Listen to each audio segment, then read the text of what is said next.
जोहार। आज के झारखंड शिक्षा समाचार में आपका स्वागत है।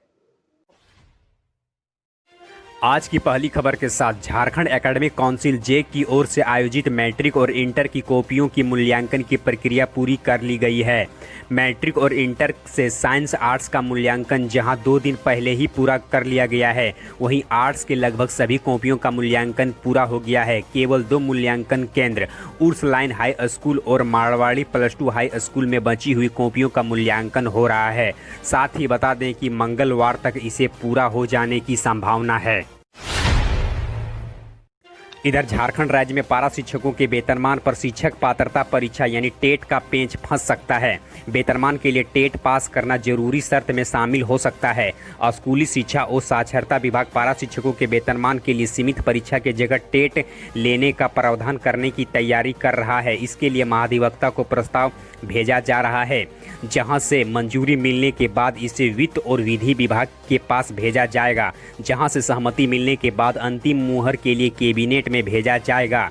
राज्य सरकार ने पारा शिक्षकों के सेवा शर्त नियमावली और वेतनमान के लिए बने प्रस्ताव पर टेट पास पारा शिक्षकों को सीधे 5,000 से लेकर 20,200 वेतनमान का लाभ देने की बात है। इधर छठी जेपीएससी के परिणाम को चुनौती देने वाली याचिका पर सोमवार को सुनवाई करते हुए झारखंड हाईकोर्ट ने जेपीएससी से जवाब मांगा है। मुकेश कुमार की ओर से दायर याचिका पर सुनवाई करते हुए जस्टिस संजय कुमार द्विवेदी की अदालत ने यह निर्देश दिया है। सुनवाई के दौरान प्रार्थी की ओर से बताया गया है कि जेपीएससी ने जो परिणाम जारी किया है उसमें कई त्रुटियां हैं। आयोग ने कुल प्राप्तांक के आधार पर रिजल्ट जारी किया है, जबकि प्रत्येक पेपर में क्वालिफाइंग मार्क्स के आधार पर रिजल्ट जारी करना चाहिए। जेपीएससी की ओर से विज्ञापन का हवाला देते हुए कहा कि इसमें टोटल मार्क्स में ही न्यूनतम अर्हता की बात की गई है। अगली बड़ी खबर में केंद्रीय माध्यमिक शिक्षा बोर्ड सीबीएसई की ओर से साल 2019 के लिए श्रेष्ठ शिक्षक और प्राचार्य चयन के लिए रजिस्ट्रेशन की प्रक्रिया शुरू कर दी गई है।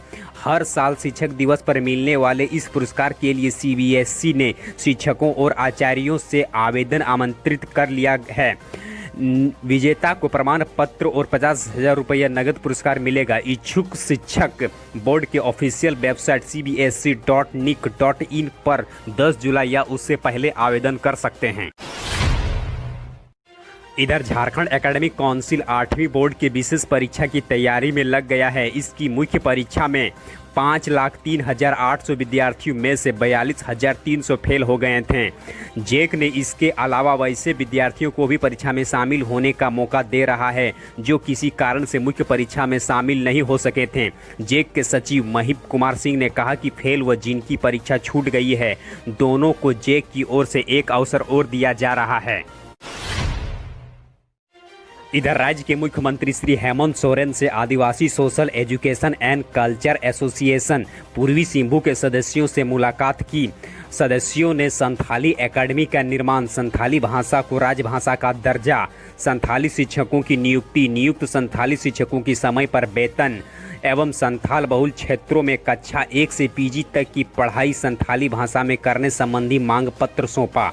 मुख्यमंत्री ने उक्त मांग पर विचार करने का भरोसा एसोसिएशन के सदस्यों को दिया और कहा कि इस पर हमारी सरकार अवश्य विचार करेगी। इधर देश में कोरोना के बढ़ते प्रकोप को देखते हुए इग्नू ने नामांकन से लेकर असाइनमेंट और परीक्षा फॉर्म जमा करने की तिथि को बढ़ा दी है। अब ऑनलाइन परीक्षा फॉर्म और री रजिस्ट्रेशन फॉर्म 30 जून तक जमा किया जा सकता है। साथ ही assignment, project report, field journal internship भी जमा करने की अंतिम तिथि 30 जून तक कर दी गई है। साथ ही बता दें कि यूजी पीजी में ऑनलाइन नामांकन 31 जुलाई तक किया जा सकता है। अगली बड़ी खबर में इंटर कॉलेज व +2 स्कूलों में अब तक इंटरनल मार्क्स नहीं भेजे हैं। इस कारण से 11वीं के लगभग 5.5 लाख बच्चों का रिजल्ट फंस गए हैं। मालूम हो कि 22 जून को ही जेक के वेबसाइट पर सारे इंटरनल मार्क्स अपलोड करने का निर्देश झारखंड एकेडमिक काउंसिल बहुत पहले ही दे चुका था, लेकिन स्कूल और कॉलेजों के उदासीन रवैये के कारण 11वीं का रिजल्ट अब तक नहीं निकल पाया है। रिजल्ट के लंबित होने के कारण विद्यार्थी असमंजस की स्थिति में हैं। हालांकि हालांकि स्कूल कॉलेज के बंद होने के कारण अभी किसी प्रकार की कोई परेशानियां नहीं हो रही है, लेकिन परीक्षा के खत्म होने के 6 महीने बीत जाने के बाद भी रिजल्ट नहीं आने से बच्चों में नाराजगी छाया हुआ है। इधर राज्य के अवर शिक्षा संवर्ग के अधिकारियों को सेवानिवृत्ति लाभ की स्वीकृति निदेशालय स्तर से दे दी जाएगी, न कि जिला स्तर से। संवर्ग के अधिकारियों को सेवानिवृत्ति लाभ के लिए प्रस्ताव समय निदेशालय को उपलब्ध कराने का निर्देश दिया गया है।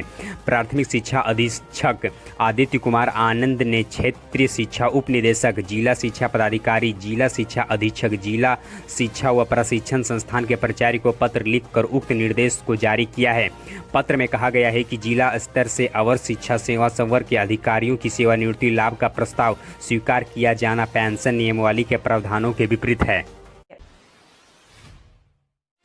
एक और अंतिम खबर में राज्य के सरकारी स्कूल के बच्चों को अब शनिवार को दूरदर्शन के जरिए पढ़ाया जाएगा। अब तक सोमवार से शुक्रवार तक पढ़ाई होती थी। दोपहर 3 बजे से शाम 4 बजे तक छात्र छात्राओं के लिए यह व्यवस्था होगी। इसमें सोमवार से शुक्रवार तक जिन विषयों के बारे में बताया गया उसके भी नोट्स दिखाए जाएंगे। जो कंटेंट कठिन है उसके बारे में फिर से समझाया जाएगा। साथ ही पैनल डिस्कशन भी होगा, जिसमें 5 दिनों के पढ़ाई छात्र आसानी से समझ सकेंगे। इसके लिए झारखंड शैक्षिक अनुसंधान और प्रशिक्षण परिषद कंटेंट तैयार कर रहा है।